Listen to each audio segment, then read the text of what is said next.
A young couple, Matt and Kate, move into their new home in upstate New York. Both of them enjoy the early times of being a young married couple as they start anew. Their new house requires renovations and repairs here and there, so they start to work around it. Upon organizing the kitchen, Kate sees a dead bird inside a cabinet and goes outside to bury it. She gets distracted by Matt, who talks to her from the window and looks back to see the bird disappear. While throwing away stuff that came with the house, Matt notices something weird in the wall, so he tears the wallpaper to see it better. In there, he uncovers a large door with a weird keyhole. In an attempt to unlock the door, he rummages through the pile of old stuff and finds the key. Matt inserts it into the keyhole and immediately calls Kate to tell her about it. They open the door together, and the lights in the hallway suddenly flicker.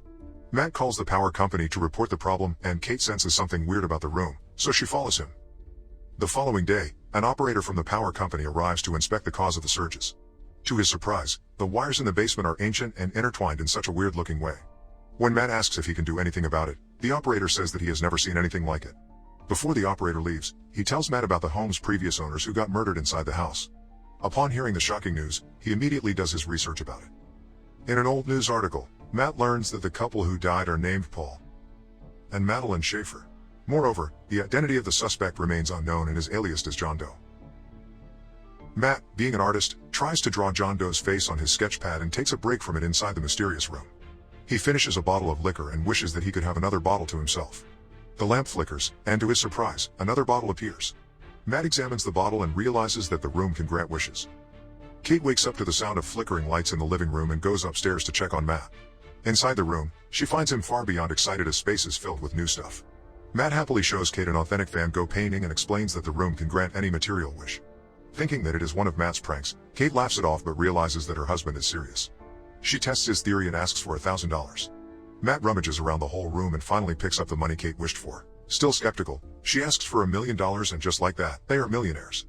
However, Kate finds it scary and walks out. Matt persuades her that they should have fun with it. The couple spends the whole day wishing their life away. Clothes, champagne, art, and money are just one wish within their reach. Matt and Kate's happiness are beyond compare as they drown themselves in expensive things. At the end of the night, Kate questions how the room manages to grant their wishes, but Matt tells her not to worry about it. For the following days, their fun and lavishness know no bounds. Every time they make a wish, lights flicker, and so does the power source in the basement. They celebrate their overnight wealth by partying together inside the room with drinks and gifts. However, the fun and action do not last long. Kate wakes up the following morning feeling empty as the material things fail to fill a void inside her. Matt gets concerned about it and surprises her with a crib, hinting that they should try to have a baby. Contrary to his expectations, Kate gets upset about the surprise as she already had 2 miscarriages and storms out of the house. Later, Kate returns inside and spontaneously wishes for a child inside the mysterious room. As Matt learns about it, he gets mad that she did not consult him before wishing for a baby. Both get into a heated argument, Kate claiming that she did it as a shortcut to motherhood. Without the possibility of a miscarriage and the pain of childbirth, Kate explains that they could be happy that way. Matt is utterly against the idea and urges Kate to bring the baby back to the room to wish for the child's disappearance. At that moment, the couple enters the room, but Kate tearfully refuses to give up the baby. Instead, she hands the baby over to Matt, but he could not carry out the deed as well. He could not get himself to wish for the baby to disappear and returns it to his wife before walking away. Eventually, both of them decide to keep the baby, and they become parents overnight. While on his desk, Matt spots his unfinished drawing of John Doe and does more research about the incident that happened decades ago. He learns that the suspected murderer is still alive in a psychiatric hospital. In another archived news article, John Doe says that the room made him do it. Not long after, Matt drives to the psychiatric institution to meet with John in person and ask about the room. At his arrival, a nurse warns Matt that no one has visited John in 45 years, except for news reporters, so Matt enlists himself as one. Finally, Matt comes face to face with a much older John and starts questioning him about the house, especially the mysterious room. Displaying a sinister smile on his face, John tells Matt that he has been waiting for this moment for a long time. When Matt asks why John killed the Schaefers, John tells him that was the only way. John brushes off the topic and instructs Matt to leave the house instead. He warns the young man to do it as soon as possible before it is too late. Before leaving, John says, "The only thing more dangerous than a person who can't get what they want is the person who gets whatever they want." Matt stops by a gas station on the way home, but to his surprise, his cash turns into dust. Because of this, he rushes home and throws away the remaining money in the room to see if it will turn out the same. Then, he tries to bring the Van Gogh painting by the door, confirming his theory that they cannot bring the things outside, or else it will turn into dust. In a fit of rage, Matt breaks the walls to know the mystery behind the room, but to no avail. He only sees the intertwined sets of wires that are too difficult to track. Matt then tears a wallpaper and discovers a map of the house with guides of the connected wires. Meanwhile, Kate brings the baby outside, but Matt stops her, warning that it isn't safe. He doesn't tell his wife the real reason why they shouldn't bring the child outside. Not long after, the baby screams uncontrollably, as if it is in pain. While hearing it, Matt has second thoughts about helping Kate and the baby, but he eventually comes to their rescue. Outdoors, the baby mysteriously ages to a young child in a matter of seconds. Once they re-enter the house, the couple could not believe what is in front of them while looking at the grown boy. Later that day, Matt reveals that the room can grant anything that their heart desires, but under the condition that they cannot bring it outside. If they do, the thing ages and turns into dust. Kate replies that a baby is not a thing and is unaccepting that she cannot bring their son outside. She becomes fond of the boy who she claims to be her son and names him Shane. For the next few days, Kate homeschools Shane and explains that he cannot leave home because of the dangerous germs outside. One day, Shane becomes impatient while Kate teaches him how to read, causing him to throw a tantrum. His whole life, Shane has never experienced how it is to be outside. All he has ever known is the walls of the home he can never leave. Later, Kate receives a package outside and locks the door whenever she goes in and out. She gives the package to Matt, who ordered it, and unboxes a brand new gun. Unfortunately, Kate leaves the front door unlocked and completely forgets about it. While she is busy playing the piano, Shane sneakily makes his way to the front door and opens it unnoticed. He sticks his hand outside and feels the fresh breeze, deeply curious about the outdoors. Suddenly, Kate notices it and rushes to her son angrily.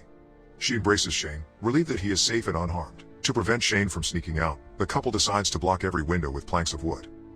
That night, Kate wakes up to Shane beside her bed, asking if he could sleep beside her. The boy tells his mother that he wants to be with her forever, making Kate hold him closer. However, her words fail to bring ease to Shane's mind as he still looks worried. Matt spends the next few days practicing how to shoot with his newly purchased weapon. He then comes back home and sees Shane playing with a snow globe inside his art studio. Strictly, he orders Shane to leave immediately, causing the boy to drop his snow globe. Until now, Matt has not accepted Shane as his son and acts coldly toward him. Not long after, Kate comes in and argues about Matt not acting fatherly toward their son.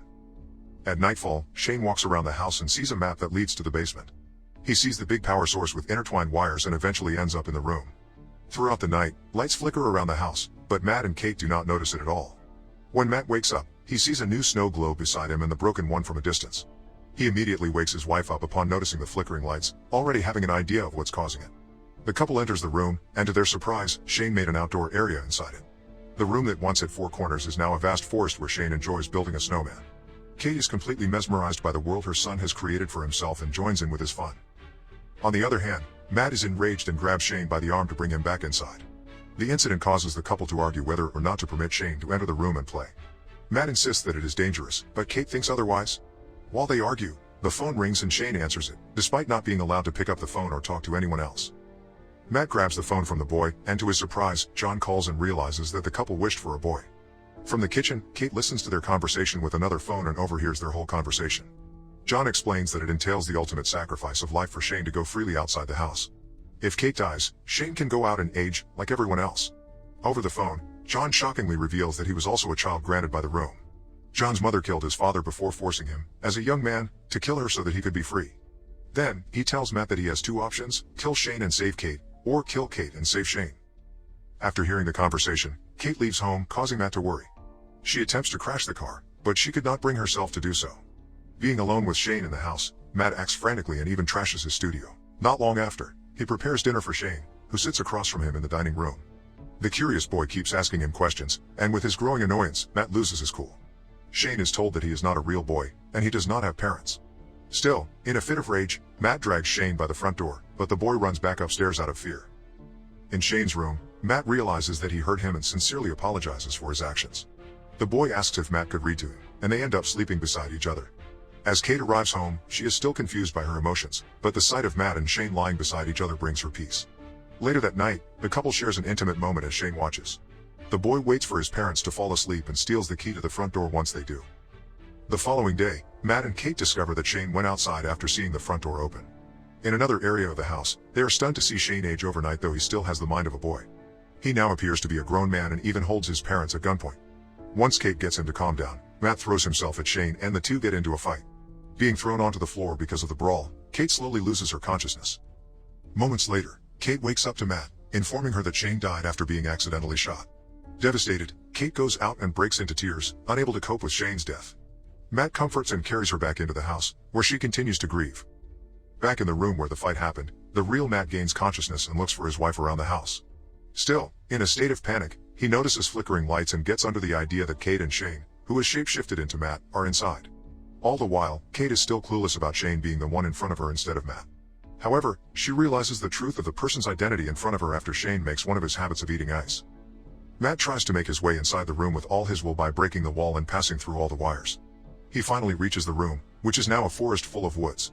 It reveals that Shane used the room to enlarge the outdoor area and duplicate the house inside it. He shapeshifted into Matt to kidnap Kate to the cloned home and take advantage of her in a sensual way.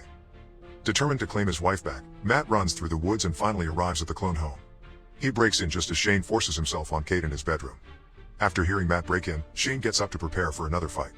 This allows Kate to get up and leave, but she sees two versions of Matt across the hallway. Her dilemma at the moment is beyond compare as the two have an uncanny resemblance. One of them grabs her by the hand, but she pushes him after calling out Shane's name, which grabs his attention.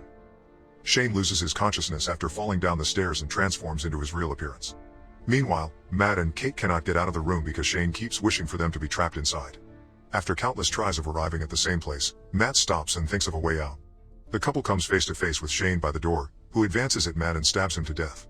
Afterward, Shane comforts Kate but realizes that they are just clones and replications of the real ones.